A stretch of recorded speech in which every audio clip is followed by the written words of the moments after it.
Hello বন্ধুরা, চলো আমি দেখে নেব তোমার পার্টনারের আজকে কারেন্ট ফিলিংস, এই মুহূর্তের কারেন্ট ফিলিংস কী রয়েছে তোমাকে নিয়ে। ওকে, তোমার পার্টনারের এই মুহূর্তে কারেন্ট ফিলিংস, ওকে, ওর কিন্তু মাইন্ড খুব খারাপ হয়ে রয়েছে। যদি তোমাদের মধ্যে ঝগড়া, অশান্তি, ভুল বোঝাবুঝি, ঠিক আছে, মিসআন্ডারস্ট্যান্ডিং যাই হয়ে থাক না কেন, ওর কিন্তু মন মেজাজ খুব খারাপ হয়ে রয়েছে। ঠিক আছে, ও আসতে চায় তোমার কাছে, অ্যাকশানে আসতে চাইছে, আমি এখানে দেখতে পাচ্ছি, বাট কনফিউজড, কী করবে বুঝে উঠতে পারছে না, যাবো কি যাবো না, আমি কি করব। এবং ও কিন্তু খুবই স্যাড এনার্জির মধ্যে রয়েছে। আমি এখানে ফিল করছি যে এই যে ঝগড়াটা না, এটা কিন্তু ওকে ভালো আউটকাম দেয়নি।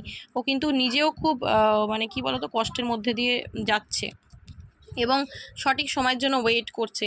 ওর নিজে দেখো সব নেগেটিভ কার্ড, ওর নিজে কিন্তু আজকে খুবই স্যাড এনার্জি, খুবই মানে খুবই স্যাড। কেন? কারণ ও তোমার সাথে হ্যাপি থাকে, তোমার সাথেই ওর ফিল করে যে আমি খুশিতে থাকি, ওর সাথে যেটুকু সময় কথা বলি খুশিতে থাকি, ভালো থাকি, সেটাও পাচ্ছে না আজকে। ঠিক আছে, তোমার সাথে এই যে ঝগড়া ঝামেলা করে যদি দূরে চলে গিয়ে থাকে, আজকে কিন্তু ও 4 অফ সোর্স এনার্জিতে পুরোপুরি কিন্তু একটা মানে ভেঙে পড়েছে। 5 অফ পেন্টিকাল, 4 অফ সোর্স পুরোপুরি ভেঙে পড়েছে, ইমব্যালেন্স হয়ে যাচ্ছে, ডিসিশন নিতে পারছে না কী করবে। ঠিক আছে, কনফিউজড হয়ে যাচ্ছে, অপেক্ষায় আছে, পুরোনো দিনের কথা মনে পড়ছে তোমার সাথে কাটানো, এবং তখনই স্যাড এনার্জিতে চলে যাচ্ছে। ঠিক আছে, অ্যাকশানে আসতে চাইছে, তার রিজনই হচ্ছে এটা 10 অফ পেন্টিকেলস, তোমার সাথে হ্যাপি ফ্যামিলিও চায়, তো অ্যাকশানটাও নেবে। এই মুহূর্তে ও একটু স্যাড এনার্জিতে রয়েছে, বাট যখন এই স্যাড এনার্জি থেকে বেরিয়ে এই অ্যাকশানের মুডে আসবে, ও কিন্তু ডেফিনেটলি অ্যাকশানটা নেবে, কারণ ও তোমাকেই চায় ওর লাইফে। ঠিক আছে, তোমাকেই ওর সব কিছু মনে করে, ফিল করছে আজকের ডে এনার্জি।